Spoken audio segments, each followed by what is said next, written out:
Sabe aquele lugar no planeta que parece que existe só nos livros de geografia, mas que na prática ninguém consegue chegar? A Antártida é exatamente isso. É o continente da curiosidade máxima, o lugar que a gente associa a mistério, gelo eterno e a uma pergunta que não quer calar. Por que cargas d'água ninguém pode ir para lá? Porque, vamos ser sinceros, se você tentar planejar uma viagem de férias para a Antártida, logo de cara você vai topar com uma parede de restrições tão grandes que parece que tem alguma coisa sendo escondida. E é aí que a coisa fica interessante. A verdade é que o continente mais gelado, seco e ventoso do mundo não é totalmente proibido, mas é tão restrito, tão caro e tão perigoso que, para 99% da população mundial, ele é sim inacessível. E as razões para isso não são só climáticas. Elas são políticas, científicas e principalmente ambientais. A gente precisa começar desvendando o maior guardião da Antártida, que não é o frio, mas sim um pedaço de papel, o Tratado da Antártida. Imagina só, estamos lá, no auge da Guerra Fria, em 1959. O mundo estava dividido e a Antártida, que é maior que a Europa, era um território virgem que vários países queriam para si. 7 nações já tinham feito reivindicações de soberania sobre pedaços gigantescos do continente. Argentina, Austrália, Chile, França, Nova Zelândia, Noruega e o Reino Unido.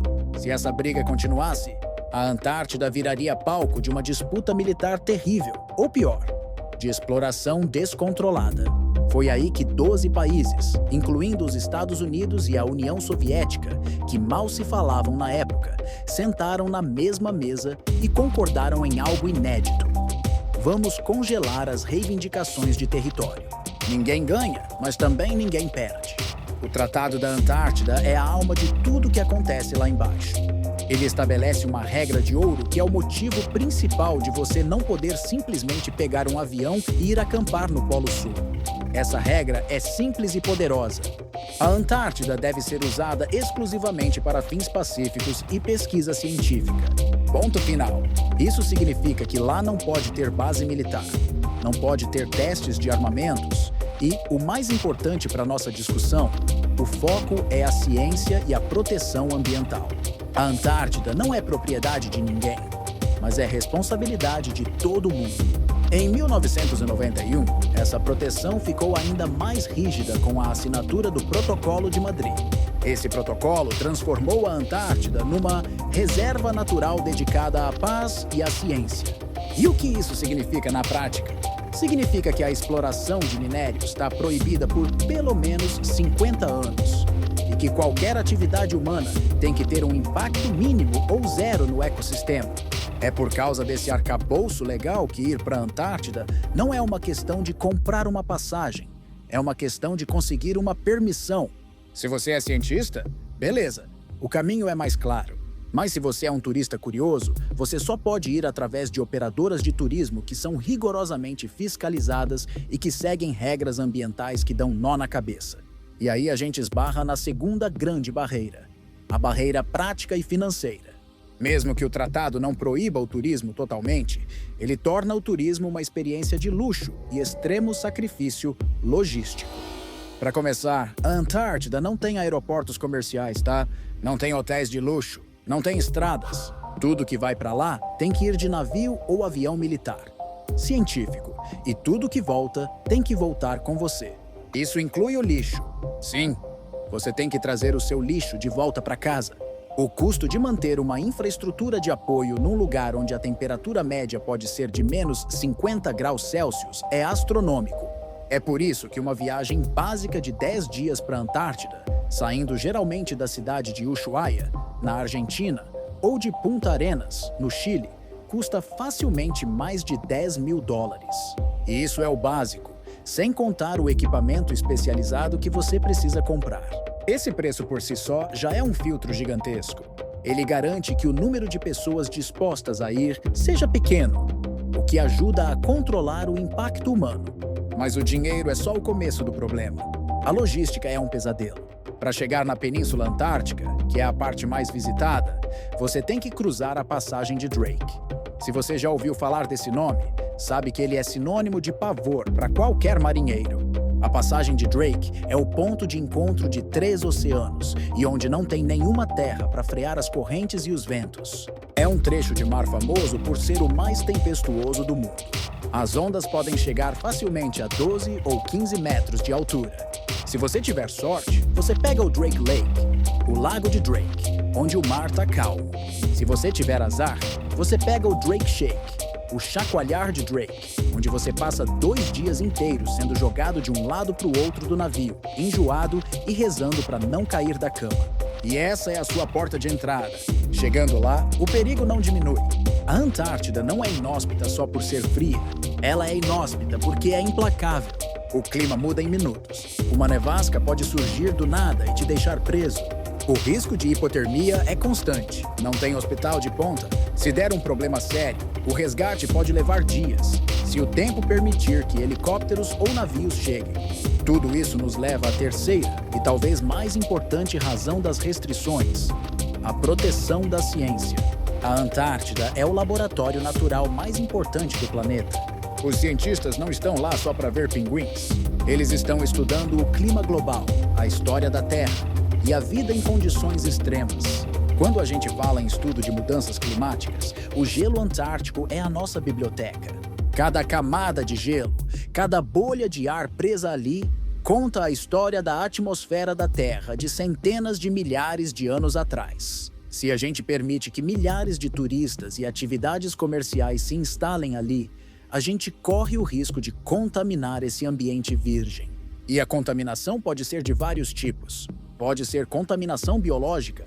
Pensa só, um turista traz uma semente ou um micro-organismo que está grudado na bota dele. Se esse micro-organismo se instala, ele pode destruir ecossistemas que levaram milhões de anos para se adaptar ao frio extremo. A Antártida é um ambiente quase estéril em termos de competição biológica externa, e a introdução de espécies invasoras é um pesadelo científico. Pode ser contaminação química, vazamento de combustível de navios, emissão de poluentes. Cada gota de óleo que cai ali tem um impacto desproporcional. Por isso, as regras para quem visita são absurdas de tão detalhadas. Você tem que esterilizar seu equipamento antes de pisar no continente. Você não pode se aproximar demais da vida selvagem. Se você for para uma das bases científicas, você passa por um controle de higiene que beira o cirúrgico, para garantir que você não está levando poeira ou bactérias que possam comprometer os experimentos.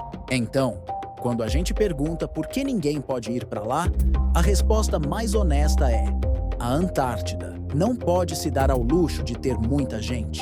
Ela precisa permanecer intacta para que a gente possa entender o nosso próprio planeta. Agora, a gente não pode falar de Antártida e restrições sem tocar no elefante branco na sala: as teorias da conspiração. A Antártida é o lugar perfeito para gerar teorias. Ela é remota, ela é coberta de mistério, e o fato de ser regida por um tratado internacional que proíbe o uso militar e a exploração comercial dá a impressão de que os governos estão escondendo algo grande. As teorias são variadas, tá? Tem aquela de que existe uma base secreta nazista lá debaixo do gelo, que eles teriam construído nos anos 40. Tem a teoria de que a Antártida, na verdade, é a borda do mundo, no modelo da Terra plana. E a mais popular talvez seja a de que os governos estão escondendo ruínas de uma civilização perdida, ou até mesmo bases alienígenas. Por que essas teorias pegam fogo? Porque a área é realmente restrita. Se você olhar no mapa, você vai ver que a maior parte do continente, a parte interior, é praticamente intocada. Só existem bases científicas na costa. Mas vamos aplicar a lógica. Se a Antártida fosse o esconderijo supremo de tecnologia alienígena ou de uma cidade perdida, por que o Tratado da Antártida é tão transparente em relação à ciência? O tratado exige que os países permitam a inspeção uns dos outros. Se o Brasil tem uma base lá, os Estados Unidos ou a Rússia podem mandar inspetores para ver o que está rolando. É um sistema de vigilância mútua que foi desenhado justamente para garantir que ninguém esteja usando o continente para fins militares. Se fosse para esconder algo gigantesco, o sistema seria completamente fechado e militarizado. O que a gente vê é o oposto: um esforço internacional, ainda que imperfeito, de manter a área aberta para pesquisa. Os cientistas estão lá, publicando artigos, divulgando descobertas sobre o clima, os vulcões submersos e a vida marinha. Não é um segredo militar, é um laboratório global. O que acontece é que a dificuldade extrema de acesso, o custo proibitivo e a necessidade de permissões especiais se transformam na mente popular em proibição total. E é importante lembrar que a Antártida não é um deserto congelado uniforme. Ela tem vida marinha riquíssima ao redor, tem montanhas que rivalizam com os Andes e tem a geleira Thwaites, que é monitorada 24 horas por dia porque o seu colapso pode elevar o nível do mar em quase 1 metro no futuro.